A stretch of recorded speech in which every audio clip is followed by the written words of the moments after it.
Hello, welcome to another episode of the Project Purple podcast. I'm Dino Verrelli, founder and CEO of Project Purple. We have an exciting interview coming up with a very special guest after a few quick updates. Since 2010, we've contributed over $4 million and counting towards pancreatic cancer research efforts. We've also allocated over $1,500,000 worth of aid to more than 1,300 patients and families through our patient aid programs. Your monthly or one-time gift can improve patients' lives through research and assistance programs. You can donate now at projectpurple.org. Pancreatic cancer does not rest, and neither will we. Your support is truly appreciated. If you're looking to get involved in one of our events, whether that means joining a run team, participating in a virtual run walk, group fitness, golf, or anything else you can think of, visit projectpurple.org/events to learn more. Let's meet our special guest coming to us all the way. Say that often because usually people are on the podcast aren't very close to us, but this one's pretty far. Not the farthest, but on the other side of the country here.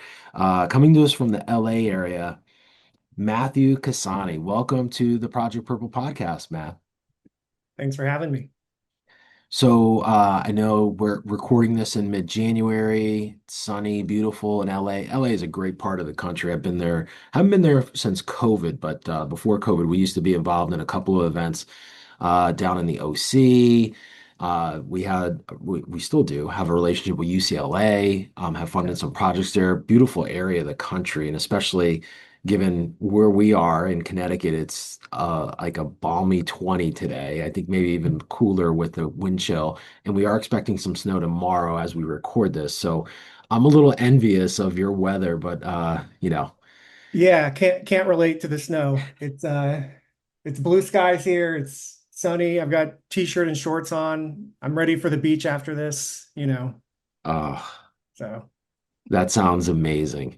Well, hopefully you get to enjoy it today and tomorrow, and just really appreciate you taking the time to join us here today. I'm excited to hear your story. I know before we hit record, we were just kind of going through some show things. Um, I don't know much about usually, as I said, don't do a lot of research on a lot of our guests. And so I'd love and I'm really looking forward to hearing your story, your journey. So with that, I'm going to hand it off to you.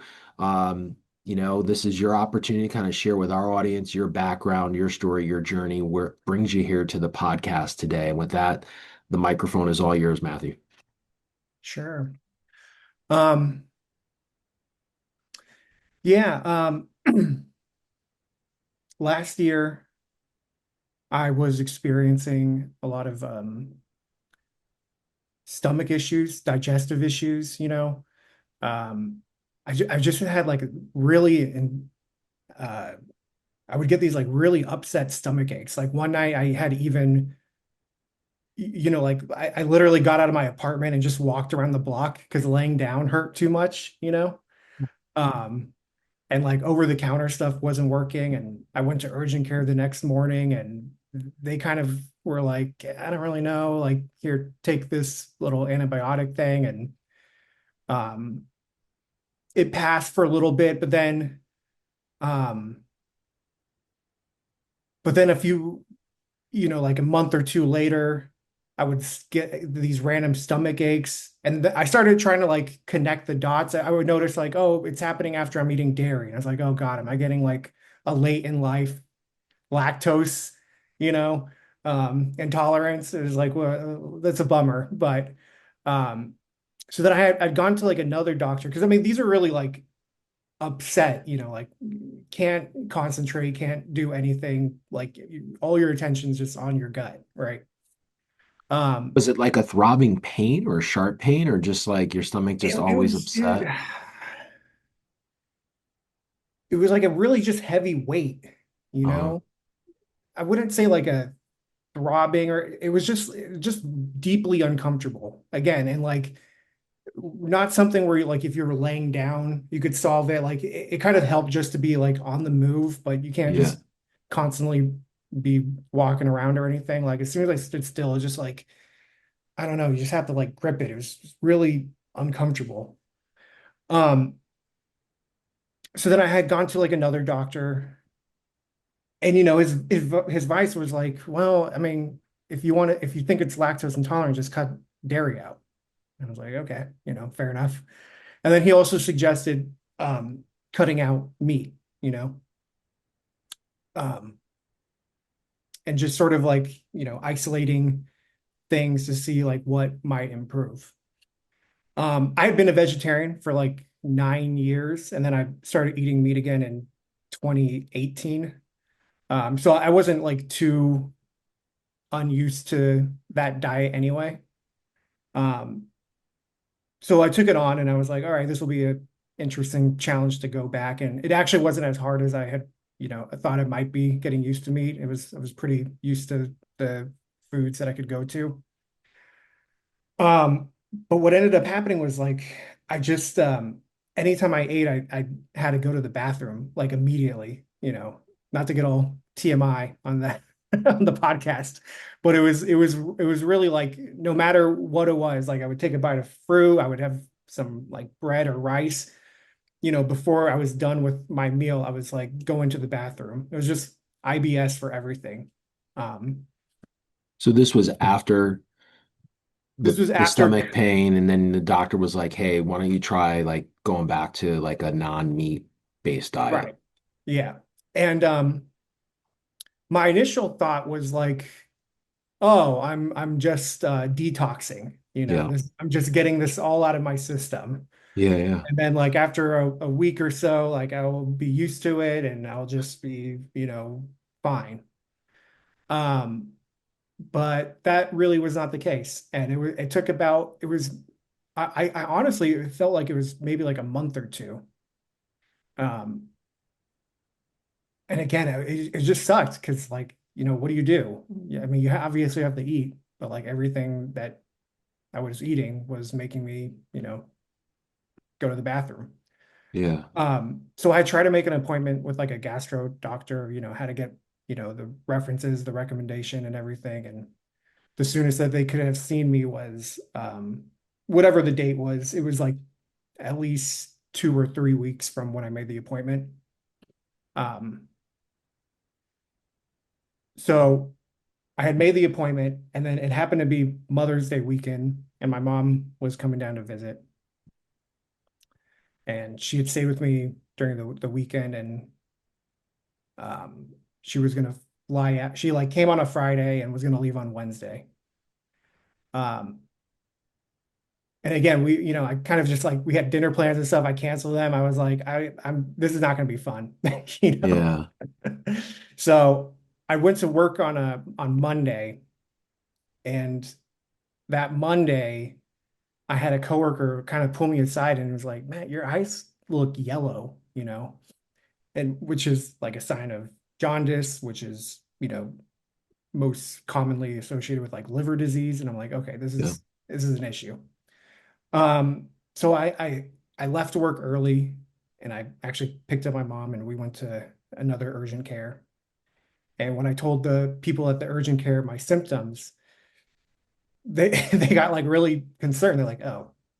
And then like maybe 5, 10 minutes later, they called me back up and they're like, you should go to the ER because this what your symptoms are like you're gonna need results faster than we can get them for you. So like you gotta Yeah. go to the ER right now. And I'm like, all right. Um, so we go to the ER, maybe, just down the street and check myself in. And obviously if anybody's been to the ER, they know you're gonna be waiting for a long time. So while waiting, we relied on Dr. Google and looked up the symptoms and everything. And funny enough, one of the symptoms or like one of the possible signs of jaundice is a lack of B12. Yeah. And then I just recalled where the doctor who had recommended cutting out meat and dairy was like, by the way, you should be taking additional B12. B12. And I Yeah. was like, it just dawned on me. I was like, oh my God, that's exactly what it is. And they're just going to give me a shot. I'll be good. And I'll just need to remember to take B12 in the future and I'll just carry on my merry way. That was not the case. They eventually did call me in and they wanted to admit me to the hospital, which again, just was not prepared for or expecting. Um, And their initial thought was it was I had gallstones, Mhm. and I was just going to need my gallbladder removed. And I was like, okay, not great, but not the worst thing, or manageable.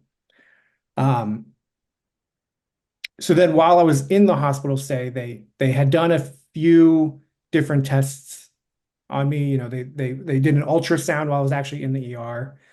And then the first day I was in the hospital, they had done an MRI, Mhm.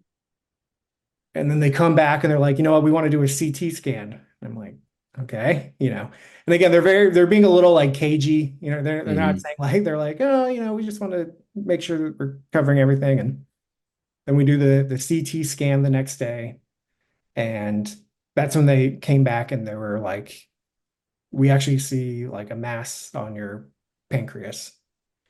And there's not really many other things of what that could have been. And um it was it was pretty, I mean, it was scary. I think that was probably the that like moment of the unknown was probably Mhm. like the scariest part. I was 34, and I was just thinking, I was like, oh, this is, that's how it ends, or like, nobody hears like you might have cancer and think like, great, like I've Yeah. got so much more to look forward to. It was like, this is the end. This is the sentencing,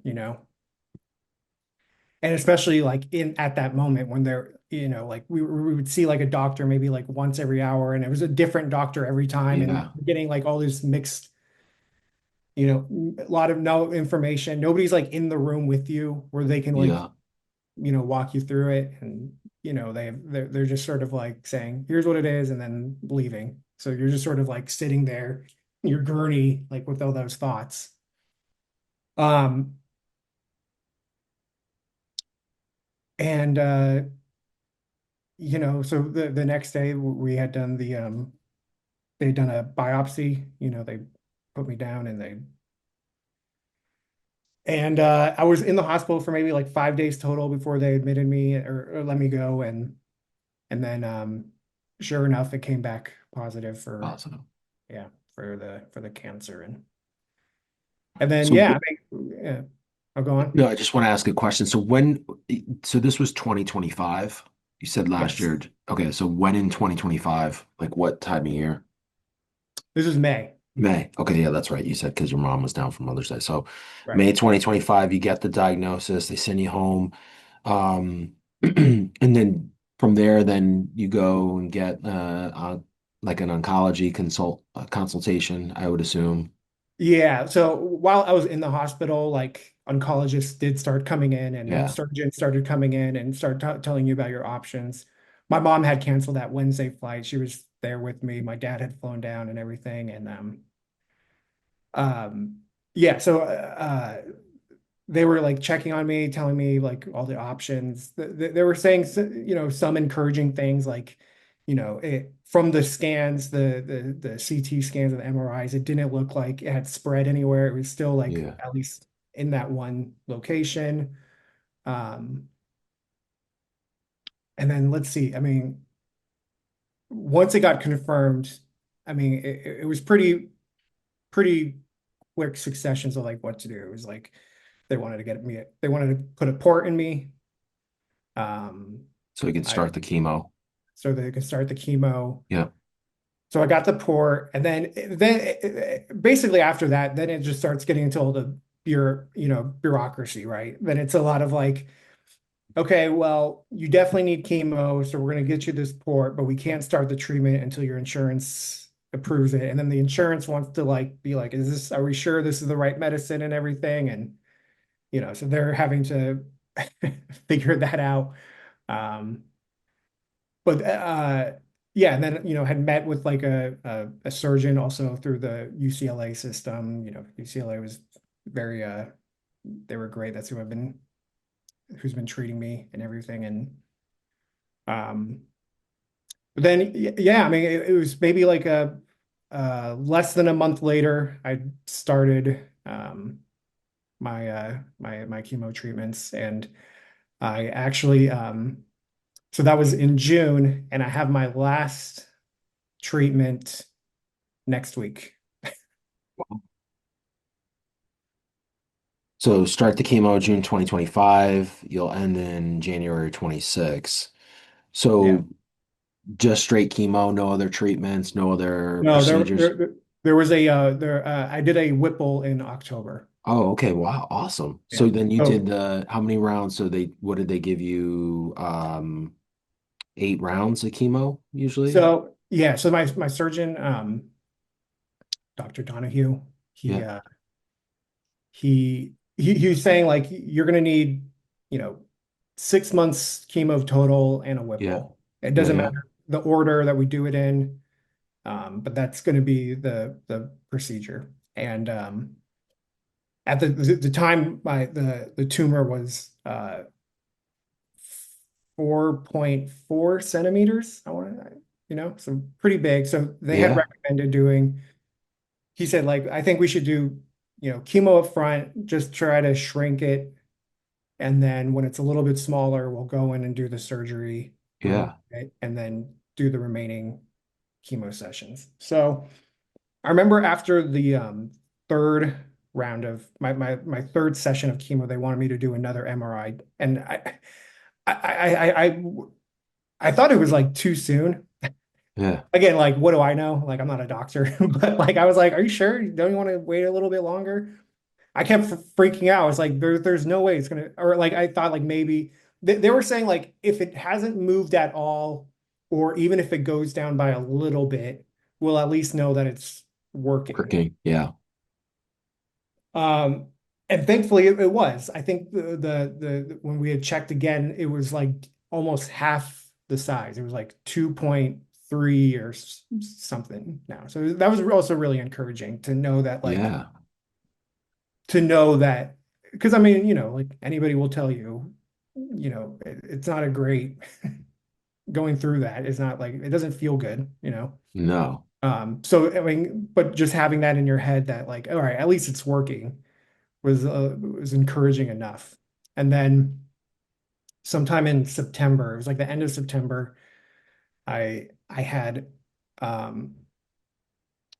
I went in for another MRI or CT scan, and at that point it was like less than a centimeter.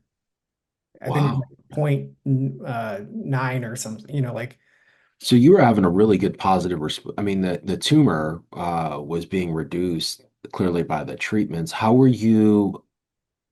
And what I want to ask here is like, I know do you remember the chemotherapy you were on first? there's the Jim's platinum, and then there's one other one. I So it know was a I combination of it was drugs. it's a combination of two of them. Okay. So Um, mhm. that's okay. Don't worry about it. How did you deal with it physically? Like, how was, those initial rounds up until the Whipple? Like, I know some people, we've heard stories. I mean, I've had people on the podcast. One lady did 95 rounds of chemo, right? And she was never operable, or she did get to a point, I think, where she was operable. I don't exactly remember specifically. But then there's people also not that we've had on the podcast, but though I've interacted, like they'll do 2 rounds and then they like, they can't do any more because the body can't tolerate it. So how did you tolerate the chemo rounds before the surgery? Um, I would say the worst side effect was always just fatigue or kind of brain fog. Yeah. I thankfully never I still have one more, so I should knock on wood, but I have Yeah. not thrown up from the chemo yet. I have definitely been queasy and nauseous. Yeah. Yeah. But usually like if I wake up and I'm starting to feel dizzy or like queasy, like usually like a saltine or little food will level me out a little bit. Yeah. And Yeah. then, obviously they do give you like little anti-nausea before Yeah. as Yeah. the pre-treatment and everything. Um, but it's really just been a lot of heavy fatigue or brain fog, and the day of is always like the worst day, not surprising. And then um and some weeks were better than others. I mean, there would be some times where it would be, you know, by like, I always had them on Mondays. So, you know, Tuesday I would actually feel like not too bad, and but then there would be other, weeks where like maybe by like Thursday, Friday, I start feeling a little normal again. Um, and then actually, you know, they tell you up front that they say it's like this is going to be a compounding effect, right? They're not saying like this isn't something that like you get better with over time. It Over just time, kind it of gets harder. Yeah. right. So um, when I did get the Whipple in October, um, so I stopped treat. They didn't want me to do chemo leading up to it. They wanted it out Yeah. of my system. So I had like the end of September, October. That's when I had the procedure, and then all of November to, recover from the surgery. And then I started back up in December. So I'd done 10 round like I'd gone in 10 times from June to September, and now I'm doing my final six from December through January. And I gotta say, like these final six have been the most challenging. Um, I think mostly just because like I had gotten used to it being out of my system. And now like I am still, I mean that surgery wasn't that long ago. I'm still Yeah. kind of recovering from that and now reintroducing, the this medicine. And um it's been a lot of more like anticipatory nausea, Yeah. like getting ready to go. I start, I could, have to stop sometimes or gag, or I got a lot more visual triggers. Like I've got some like hard candies and stuff that I would take. Yeah. 'Cause I think the worst thing is like the saline that they use to flush the port. I don't know, like that's the thing that like always makes me like really gag. So I've been taking Yeah. Yeah. like candies and stuff to help with that. But now like if I see those candies or think about them, I'm just associating with that, and I'll you just get like queasy or tied up, or I Yeah. don't know. It's hard to it's hard to describe. Is You just get like sick thinking about it, Yeah. Well, it's not an enjoyable experience by any means, right? So it's like whatever you can No, get through that. Um, I know we've heard, you just said something, Matt, though, like, so the Whipple, like, I think the Whipple's like one of the most complex surgeries that anyone can have. So, how was your recovery? I mean, you had a couple months to recover from that, and I know you said you're still. I mean, my dad had a Whipple, and I know it took him months. Like he had some complications, and I think statistically they've gotten a lot better at less complications. But we have had people on the podcast that have had Whipples that have sometimes gone sideways, and whether it's infection or a lot of people tend to have, we've heard about Whipple attacks, which, is just kind of like the body, I mean, it's a major surgery and they're reconnecting the whole plumbing. So that all right, has to kind of digestively, the way you eat, what you eat, because in that process, your gallbladder is removed as well, I assume, right, and then they take portions out of the, the stomach and everything else that was near that tumor. So it's just a total reworking. So how has that been for you, through this last couple of months? I mean, it's still relatively fresh, and I would imagine like you're still internally probably still healing from the incisions and the surgery itself. for sure. Yeah, I was when I said, I hadn't thrown up from the chemo, I've thrown up getting used to the Whipple, just because Yeah. as you were saying, they do reroute your whole digestive tract. So um one of the biggest hangups was like just getting like reused to like portions or like what you can eat.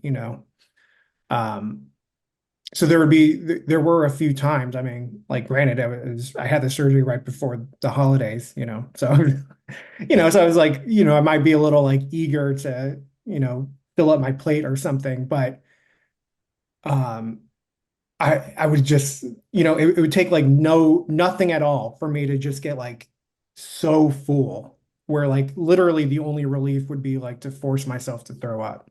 Yeah. Um and like walking like that was actually kind of like been the hardest part. And eventually I did get prescribed digestive enzymes which are helping. Creon, I would Yeah. imagine. Or yeah. Yeah. Yeah. And that's really just also to like kind of keep it the nutrients in because again, like it's not just the getting full, but it's not too dissimilar to how I started the year off, where like there's certain like if something's a little too like fatty or something, like it will go right through you, and obviously we want to keep the nutrients in, so that's where Yeah. the enzymes are helpful in that regard.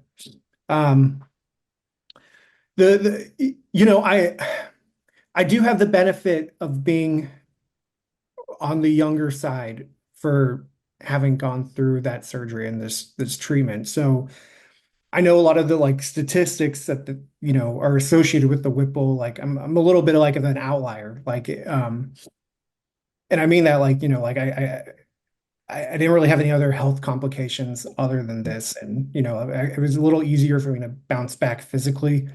It probably did take about like I want to say like 2 to 3 weeks after the surgery that I wasn't really taking like painkillers anymore. Yeah. Um, I know they get people I mean it's fascinating. I mean, I know we've heard from patients like they get up and moving pretty quick. they want you moving the next day. Yeah, yeah, which is wild, right? Like, Yeah, I mean, it yeah, was a little like that's when this like, hey, do you mind? Like, can I just yeah, like sit down for a little bit? But no.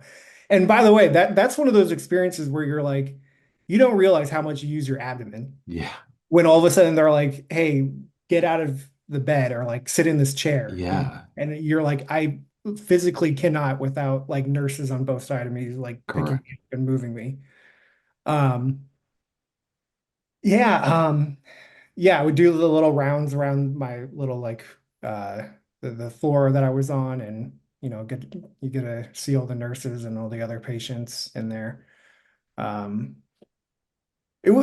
yeah, I mean it was tough. Just you have so many things plugged into you, and you know uh, and fluids like coming in and out. You're draining, and Yeah. got like a big gnarly scar down my stomach, and um, yeah, I mean I've never gone through surgery before, so I mean it was funny enough, like people were always, like asking like how the surgery was, and I was like, that was fine. I was out. I wasn't conscious for that, So it's all Yeah. the stuff after that's like kind of really annoying. Like I'm sure the surgery was fine. But That's an interesting perspective and a good one to have, Matt, with everything that's happened. And it is so true, right? Like you're out, so you don't feel anything. It's always the after, right, that you have to deal with and the aftermath. yeah, that's all the stuff that like sucks. Yeah, but the surgery itself, yeah, you don't feel anything, which is Yeah, but I true. mean, again, like you do wake up from the surgery, and it's great to hear it was a total success. They were able to remove it So entirely. everything regards to the cancer then was this the Whipple was a success. You've Yeah, got one more round of chemo. Staging, did they give you a stage at any point in time during the diagnosis at all, Matt? I think they said it was like stage 2 when they discovered it. Okay. Yeah, So you got one more round. And so we say a lot of things, but we call our survivors superhuman. And I think the one thing, I mean, I know you've mentioned Dr. Google, which we'll talk about here in a moment or so. yeah, Um, we have something that we say a lot that statistics are what they are. And I think before we hit record, we were talking about this podcast, right? And I think this is one of the most powerful things about the podcast because, um, as I mentioned, like no story is identical and everybody's story is really different. And I think there's powerful meaning behind everybody's story. And I think the one piece that is like probably the most powerful is like statistics are what they are. And like you can go down that rabbit hole of looking at Google, and this is a very dark doom and gloom kind of disease. But no doctor or no clinician can say whether you're on the left or the right of that statistic. Right. And so that's what I think is like the thing that I hope people take away from, all the superhumans we call our survivor superhumans that we interview, it is that fact. And being 34, um, you mentioned it is different, from what I think the public perceives from it. We're in it, I'm in it. So I'd have to say, Matt, like we've had a couple, like just in the last like 6 months, I mean, I think in the last 6 months, we've interviewed, I think more people in the 30 to 40 range than we have in the 60 to 70 range. And I think a little bit of that's like, what we're doing here. But it is kind of concerning that so many young people are getting this cancer at a very young age, which historically has not been the case. I don't think so. I don't think so either. I mean, I'm kind of with you. Part of the surprise was like, I was like, that's Yeah. like what old people get, right? Yeah. Yeah. But yeah, I mean, one of the surprising and really concerning things is, I mean, when once you tell people like you have cancer, all of a sudden you find out a lot Yeah. more people than you think like have also had it or like have Yeah. real ties. So like I actually talked to other people who were like around my age who had her. And during this past year, I've learned of two other friends of friends who have gotten cancer, not pancreatic cancer, but still, I mean, like, people, younger than me or something. I mean, it is like it is, I'm getting a lot of articles forwarded to me, like more millennials or like younger and younger people are getting this, and doctors don't seem to know what's going on or Yeah. why. No one knows why. Yeah. It's always Um, concerning. Yeah.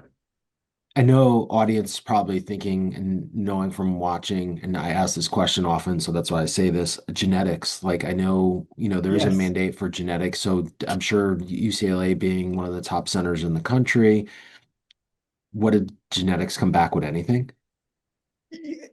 I'm glad you mentioned it. I should have mentioned in the top that I actually didn't know I do have the BRCA2 gene. So that does make me a little bit more susceptible to cancer. It's on my mother's side. My mom doesn't have it, but my grandma and my aunt and people on my maternal side do have the BRCA2. So, I think getting that news too was like it's still a surprise, but it wasn't like Yeah. completely out of left field. I know Cedars-Sinai does, if you have cancer in your family, they will screen you for free. They will Yeah, test yeah. if you have that. So I had done that, I think, I want to say in like 2017 or 2018. But again, like I didn't have any signs at the moment. So And you knew you had BRCA2 back in 17, 18. yeah, So they it's confirmed it then. And that, but yeah, again, there were like, otherwise I'm pretty healthy. So they're just sort of like maybe, every couple years, you know, we can do like a little quick Zoom call. How are you yeah, physically feeling? You're fine. Like, all right, move it on. And then maybe they were saying like maybe by like time I hit 40, go in again and get some more like serious checks and like on the prostate or other things. yeah. But so I mean, this just sort of happened a little sooner than anybody was really expecting and Yeah, everything. I think the big push, I mean, we've been very vigilant on this push since COVID. So, like, if you got it done in 18, there really, I mean, the screening and surveillance for genetic high risk patients in this space was kind of like fractured, I guess you would say, or siloed is probably the best term. Like, there were groups throughout the country but they were kind of like hidden, honestly. And again, like I've been in this space 15 years. Like when my dad got diagnosed in 2008, like genetic testing, like you had to pay. Like, and we tried to do that, and they were like, insurance won't pay for it. It was like $5,500 at the time, and I'm like, Yeah. that's kind of crazy. But if we had known what we know now, I guess we would have paid it because maybe it would have made a difference. But then, like you fast forward, and I think it was like 2019, maybe like right before COVID, there was a mandate that all pancreatic cancer patients get genetic testing, like germline testing. But there was like some really fascinating data like a year ago that even though that mandate's been in place, the data showed only 30% of the patient population is getting tested. So like clearly, a lot of centers aren't doing it. And that's why we always kind of recommend that you go to like a high volume center because they're going to do that, like a UCLA, right? Like on the West Coast. But the fascinating piece is like I think there's been a big push.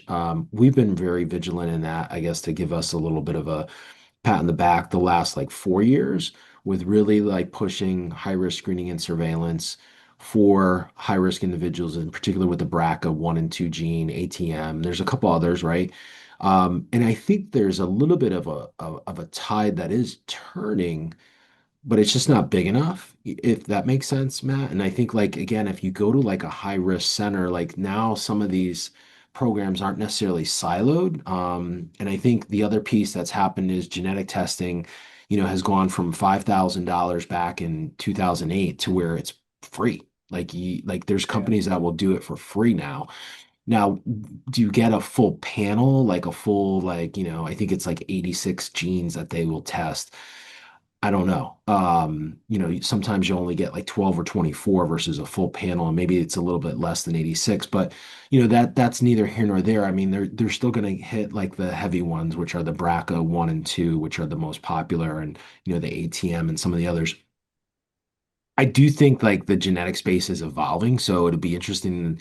I think there's more genes to be discovered that are linked to this cancer and other cancers. And I think that's kind of like where I think cancer's going. I hope, because the more that we know about these genes, the more like you're a testament for that, right? Like, and we know, like you mentioned in your protocol, you had like a platinum-based drug. And that's typical with like BRCA people. And we know that in this space, Mhm. like the BRCA population, there is a protocol that does well. The key now, as you move forward, I'm sure you've already talked to, and not to put the cart in front of the horse here, but with BRCA, there's other, like you mentioned, there's other cancers that are associated with that BRCA gene, right? And I think Right. breast cancer is probably the most popular, but men get breast cancer, like that's a Yeah. risk. And I'm a BRCA too, so I kind of my heart goes to you, and like this is you know something that I'm very vigilant about just because of my family history, and I carry that gene, Matt. And it's fascinating because I think I was very, not that my story is your story, but before any of this, like they're really what do you do? Like to your point in 2018, like you have it, you feel good, like the guidance just wasn't there. Like I don't think there was as much of an emphasis on it prior to like I think like 21 is like when we started, 22, like when we really started to see like some of this shift a bit. But again, it's like it's still very siloed, I think, as much as I think it might be a little bit more greater. Yeah, I mean, I think that maybe just because I'm obviously like I'm much more involved in this world now. Yeah. It just doesn't, it didn't really feel like as big of a, I mean, obviously cancer is, it's not like cancer just came out in the Yeah, 20, yeah. but I know what you mean. Like it's been a little bit more like headliney in certain regards. I think mostly that does have to do with a lot more like younger patients coming, like discovering that they have it. Um, And awareness, right? And I think like you said something, and not to you know, you said like this is old, like old people usually get this, right? And I think that's the yeah, I the think societal that's like the norms. right, or like how the like most like media or like or or even like statistics, really, like a lot of Mhm. the statistics are, like the median age is like 50s, for these for this. So Yeah, it's like late 50s. So like, and that's the other frustrating piece as a patient advocate is when you meet people like yourself, um, do the clinicians and i.e. like you what you mentioned a couple times, you went into like the walk-in, right? Or the urgent cares, right? Like, yeah, are those GPs like, are they like, are their radar going up when they see a 34, you were 34 at the time, come in with like asymptomatic?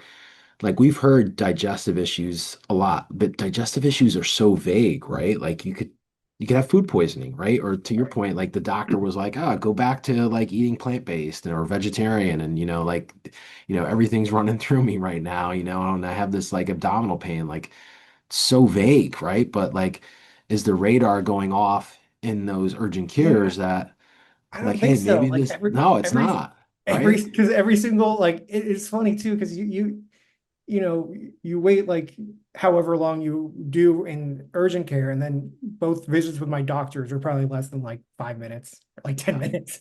It was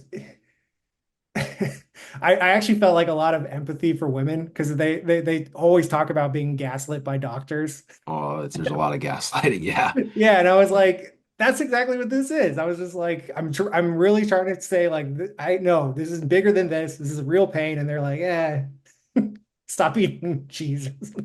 Yeah, which is crazy. Like, but I think that's, and I mean, the system's so big, right? But Right, this is like the power of the podcast. Like, you really got to advocate for yourself and really understand, like, and I think that's, maybe a testament to your story is just keep pushing and prodding, and taking, the answer and just like continuing to find specialists that can right. kind of give you the answers that you need, given the circumstance. Yeah, I Um, mean, the body's amazing. It will, like, if there's something wrong, like it'll let you know, yeah. like wherever it is, like, and just don't ignore it. I mean, I know it'd be pretty easy to just, shrug it off or wait it out or whatever. And, I thank God I didn't, but um, I can see why. It's very true. I've got a couple questions left here for you, and then we'll give our audience an opportunity here where you'd love to connect with them if someone's out there maybe watching or listening and is going through a very similar journey. I know you mentioned your mom, cancer-wise, like family history, anything like pancreatic cancer at all? Um, I know like my mom's like cousins or aunts, they'll have pancreatic cancer. Her mom, sister uh had gone through breast cancer and Yep. everything. She didn't have anything. So cancer wasn't foreign to the family. I mean, there were cases in the family No, I that, mean, my mom was even the one who was like, you should do this, yeah. or, Do you have like, siblings, Matt? I have an older sister and she's also done screenings, but she doesn't have cancer or Yeah, because it doesn't necessarily hit every single family member. It can skip. right. Um, when you look back, I mean, I know you said like 2025 stomach issues, and I know we've talked to we've had scientists on the podcast. We have them on from time to time, and I brought this question up to, scientists that, study this disease and have been doing it for a long time. And sometimes we hear like, these tumors like are in the body for like 10 years until they actually present themselves in sort of symptoms, right? Mhm. Um, and this is the next couple questions are loaded, and what I mean by that is there's no right or wrong. It's just your answer, right? And that's the best answer. But if you look back and hindsight being 2020 here as well, was there ever a time like prior to 25 where maybe you had like, I know you mentioned 2019, you went back to eating meat, and you were 9 years before that, you were vegetarian. So, like, maybe the 9 years leading up in that vegetarian state, like, where maybe you had like massive GI issues, but you just, again, played it off like it was just like what was going on. So were there any signs or symptoms before this that like now what you No, know? no, I know where you're getting, or I get the question. But no, it was pretty unique. And I guess I should actually even expand that, like, um, my first real, uh, the big stomach ache, the first one that like really set everything off was actually November of 2024. And then, and it was funny, like I had actually, it was like a week or two after I'd just gone back from New Orleans. And part of me was like, oh man, I wonder if I just ate too much Yeah, fried yeah, food or something. yeah, It was yeah, like too yeah, much drinking, too much fried food. But it was weird because it was like a week later, yeah. So that also just didn't seem right. I was like, why would it take that long for this to just like all of a sudden crash and hit me then? And then that was the first time I had gone to urgent care. And then it wasn't until January of 2025 where I went like back to urgent care because I was like, I'm getting this stomach thing again, and I couldn't figure out what it was going on. But no, before that, I never really had anything, no GI issues anyway that would have sounded any alarms. It was pretty. It was the timeline was that like I would think 2024 November 2024 was probably the furthest I could recall anything like that. And that's I mean, I know hindsight's always 2020 and also being young, we always kind of like I think you said, your recovery was good given your age, and I think that's another thing too. Like we kind of just play things off because we're young and um, we're able to rebound or recover, like, hey, you had a long weekend, whether, stayed up late or ate something and it just is what it is, right? And just play it off as like, yeah, I was just in New Orleans and had a lot of fried food or, just partied a little too much and, just wasn't getting good recovery. And, now it's catching up. But, in essence, maybe, again, hindsight's easy to look back at things and go, oh, maybe that was, part of what was going on. Next question here, given what you've gone through, what you're still, along this journey, what advice would you give someone, maybe there's someone else in their 30s out there and, they just got a very similar diagnosis. Is there something or some things that you would say like, hey, this is what I would, recommend you doing, follow this guideline or, things that, have helped you through your journey?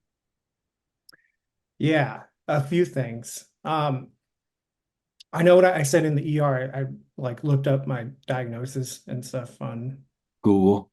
on Google. I gotta say though, like eh, once I learned like what it actually was, I actually like have not done any self research or Googling or like looking up things. Um, and only because like I'm just too in it. And I'd really rather just get like my advice from my doctors.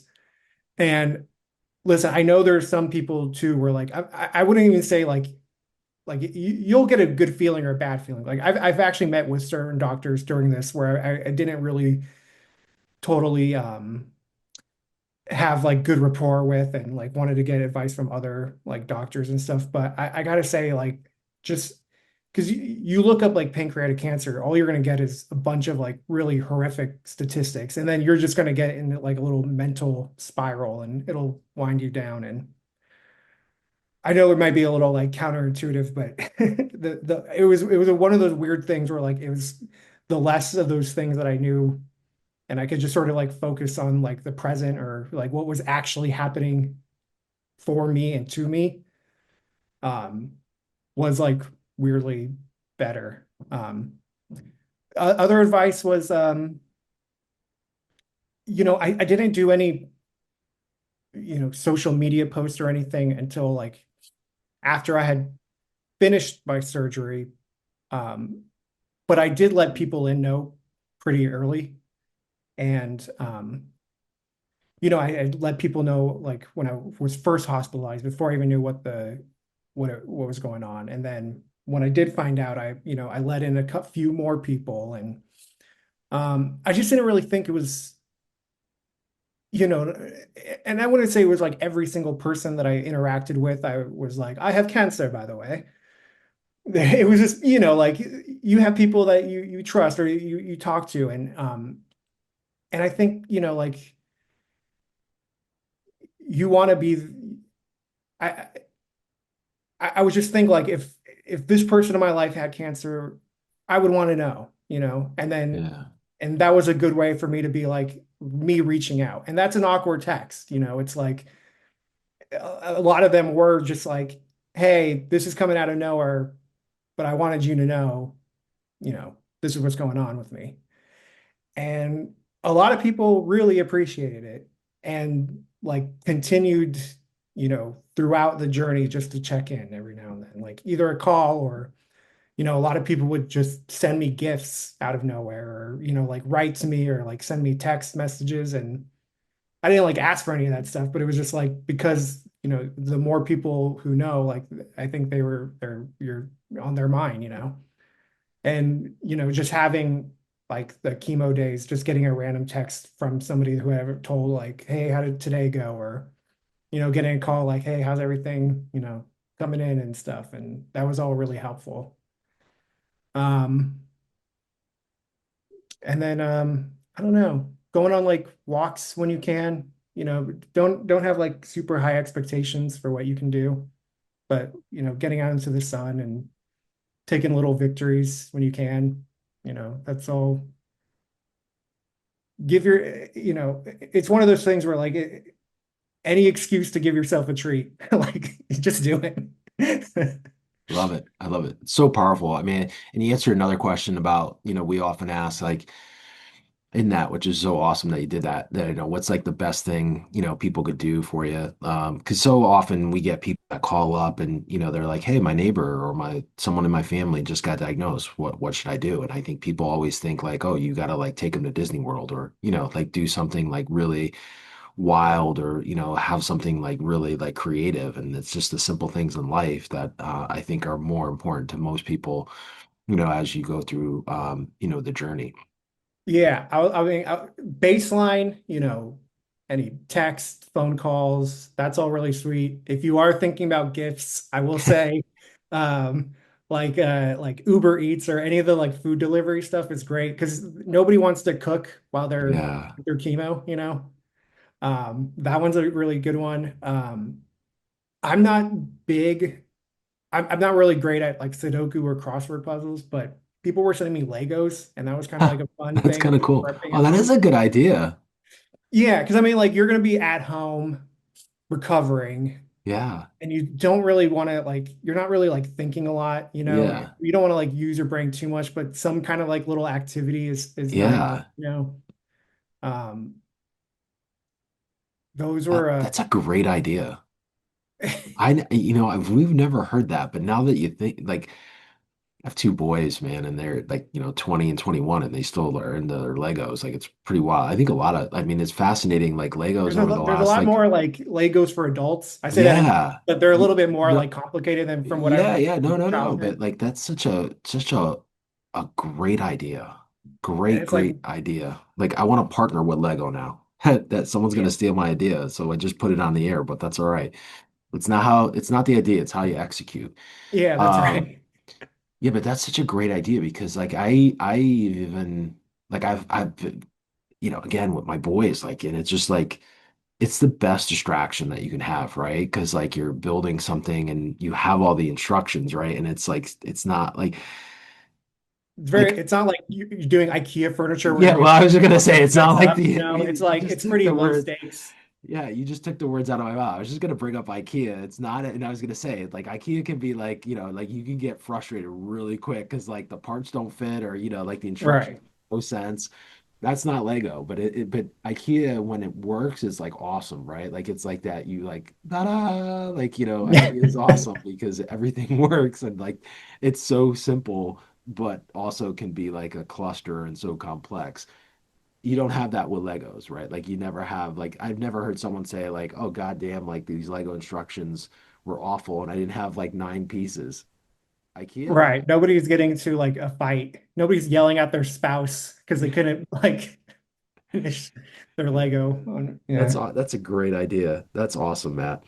Um, Thank you so much for sharing those. My last question here before we give where our audience can connect with you if they'd like to. This is the loaded of loaded questions. There's no right or wrong answer to this. Given your experience, what you've gone through, what you're still going through, what's your definition of pancreatic cancer? How do you define it?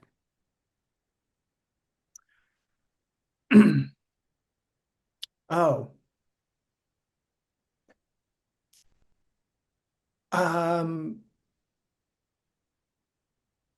I don't know. I guess the only way I had thought about it would just have been in a very technical and literal sense, like There's having no right or wrong. a So tumor mass like on the, very technician answer. I don't know.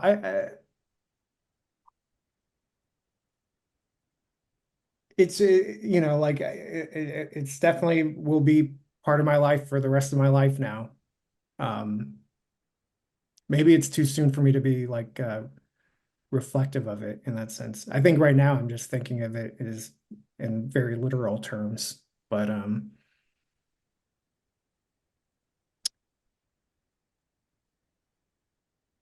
yeah. What have other people said? oh, it's a wide range of What are some responses. other answers? We've heard everything, man. Everything under the sun. Some people are just like, hey, it's a time in my life and it is what it is. It's, evil, horrible. People have called it gifts.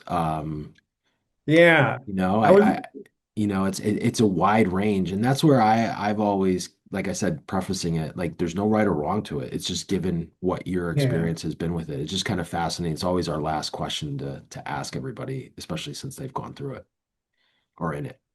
Yeah. Yeah, I it is weird. It's like it is it's like it is like this like it's a bad presence for sure, obviously. I mean there's no like good it's not like good that I have it or that anybody Mhm. has it, but the gift part is interesting because there was like a lot of it is strange to say like there was a lot of like good things that came from it, like unintentionally, kind Mhm. of similar to way like, you know, I think a lot of people actually didn't have terrible 2020s, like I think, the way that the pandemic sort of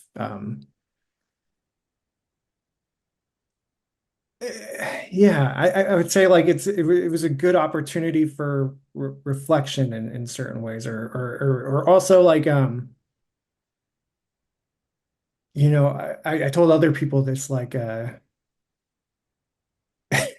one of my 2025 resolutions was like, oh, I want to see my family more. And then I got cancer and I saw them a lot more than I had in the past couple of years. And it's just like it felt like a little like monkey paw thing, like Yeah. you make it wish on, and then it's like, well, I guess I kind of got that, but from this, or like, like, oh, I wanted to, take, step back from work a little bit, or it's like, well, got that too. So I don't know.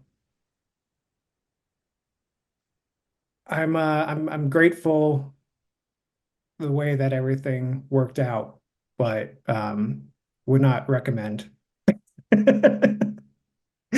Perfect answer, Matt. Last thing here, as we mentioned, if someone watching or listening, wants to connect further, follow along, where's the best place for that? People have given out social handles, emails, phone numbers. It's always up Sure. to you. They can follow on Instagram. It's at and then my first and last name, Matt Cassani, Mattcassani.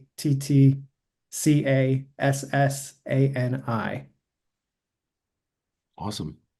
Matt, thank you for allowing us here at Project Purple to share your journey, and thank you for being a guest here on the Project Purple podcast. Thanks so much for having me. Thanks for listening to another episode of the Project Purple podcast. If you liked today's episode, feel free to share this episode Make sure to follow the Project Purple podcast wherever you listen to podcasts. Subscribe to our YouTube channel. Hopefully, you're watching this on YouTube. Until next time, please be safe, and thanks for watching and listening.